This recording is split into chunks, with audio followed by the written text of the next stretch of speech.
100 chasseurs Rafale système de défense aérienne SAMP-T, missiles et bombes aériennes. Volodymyr Zelensky et Emmanuel Macron ont signé un accord historique de coopération à long terme entre l'Ukraine et la France.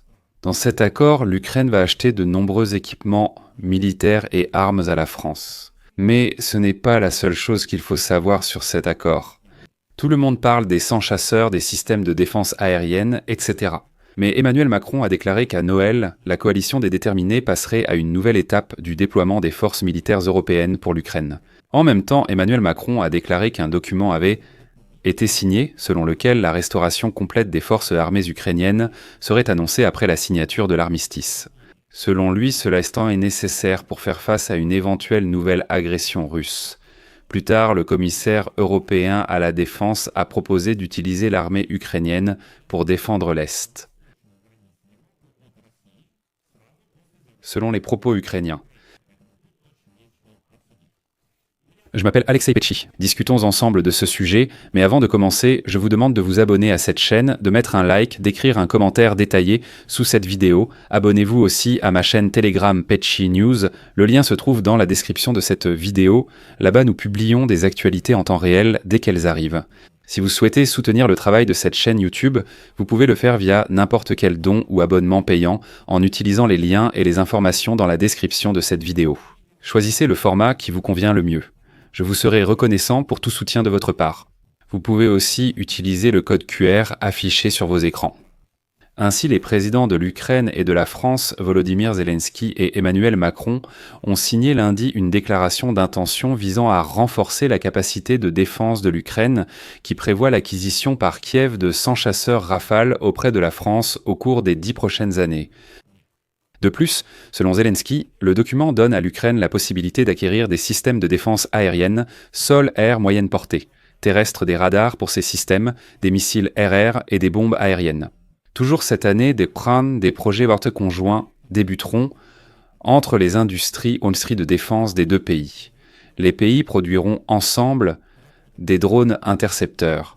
Ensuite, Macron a ajouté que l'Ukraine sera le premier pays parmi tous les clients à recevoir le système de défense aérienne prometteur sol-air moyenne portée, terrestre dont le développement est encore en cours. Selon lui, la nouvelle génération du sol-air moyenne portée terrestre est encore en développement, mais la France a accepté qu'elle soit d'abord déployée en Ukraine. Ensuite, citation de Macron. L'Ukraine connaît déjà ce système de défense aérienne, mais il aura bientôt de nouvelles caractéristiques renforcées. Cependant, nous ne les recevrons pas rapidement, car ils sont encore en développement. Et selon Zelensky, l'Ukraine attend au total 8 de ces systèmes de la part de la France. Mais l'accord le plus important, qui a suscité le plus d'agitation, concerne précisément l'achat futur de 100 chasseurs Rafale. D'ailleurs, les actions de la société The South, qui fabrique ces chasseurs, ont fortement augmenté juste après la signature du mémorandum. Mais je précise tout de suite qu'une déclaration d'intention est un engagement politique, et non un contrat d'achat qui sera conclu plus tard. Tout de même. De plus, la déclaration de l'Élysée précise que l'accord prévoit le financement de la transaction par des programmes de l'Union européenne et l'utilisation prévue des avoirs russes gelés, ce à quoi l'Union européenne n'a pas encore donné son accord. Et ici, je rappelle que Vladimir Zelensky avait déjà signé un accord similaire avec la Suède pour l'achat futur de jusqu'à 150 chasseurs Gripen E au cours de la prochaine décennie. Autrement dit, à ce jour, nous avons déjà des mémorandums pour l'achat de 250 chasseurs occidentaux.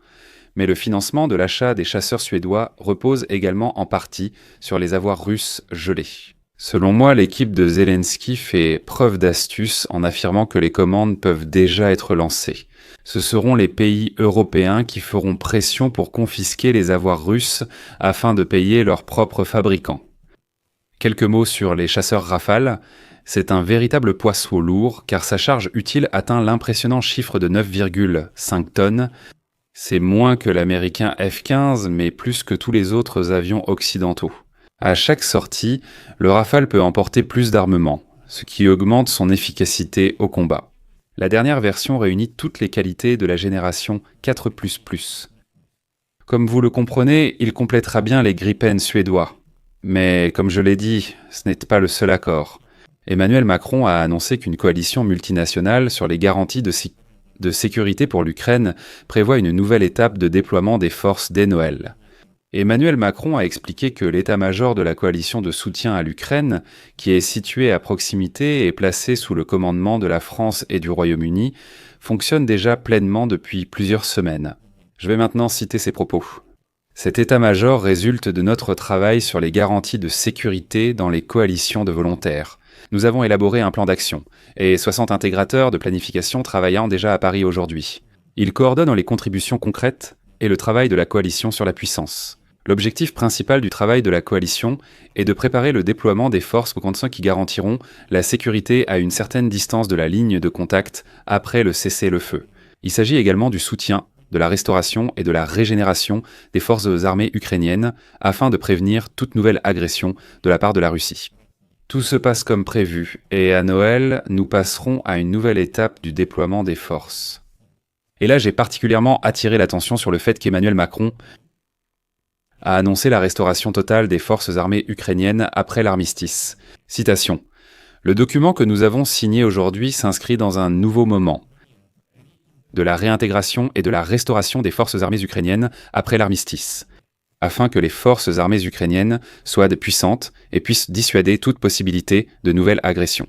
Nous espérons également la création d'instruments européens dans le domaine de la défense, en particulier l'instrument Support to Ammunition Production for a Strong European Defense, où nous souhaitons accorder une préférence européenne et financer la défense. De plus, le fonds ERA, destiné à orienter des fonds spécifiquement vers les besoins de défense de l'Ukraine.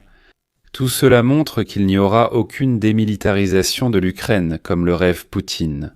Mais en même temps, il y aura une intégration des forces armées ukrainiennes dans les forces de sécurité européennes. Si les hostilités en Ukraine se terminent par un accord de paix, les troupes ukrainiennes pourraient être envoyées pour protéger les frontières orientales de l'Union européenne contre la Russie. C'est ce qu'a déclaré aujourd'hui le commissaire européen à la défense Andrius Kubilius. Selon lui, des unités des forces armées ukrainiennes pourraient être stationnées près d'une brigade de la Bundeswehr en Lituanie. Voici sa citation. « Ce serait bien si l'armée ukrainienne, aguerrie par les combats, était prête à être présente dans tous les pays de notre région frontalière après l'établissement de la paix en Ukraine, aux côtés de la brigade allemande et des bataillons américains en rotation. » Certains considèrent cette déclaration comme une manipulation. La propagande russe crie déjà partout que l'Europe ne peut pas se défendre elle-même et qu'elle va faire la guerre avec des Ukrainiens. Pour ma part, je vois dans cette déclaration l'intégration des forces armées ukrainiennes dans le système de sécurité européen, ce qui est inévitable si nous voulons rejoindre à la fois l'OTAN et l'Union européenne. Je vais mettre des points de suspension ici. Donnez votre avis et vos conclusions dans les commentaires sous cette vidéo. Abonnez-vous à la chaîne, activez la cloche et n'oubliez pas de mettre un like. C'est tout pour aujourd'hui. Prenez soin de vous. À bientôt.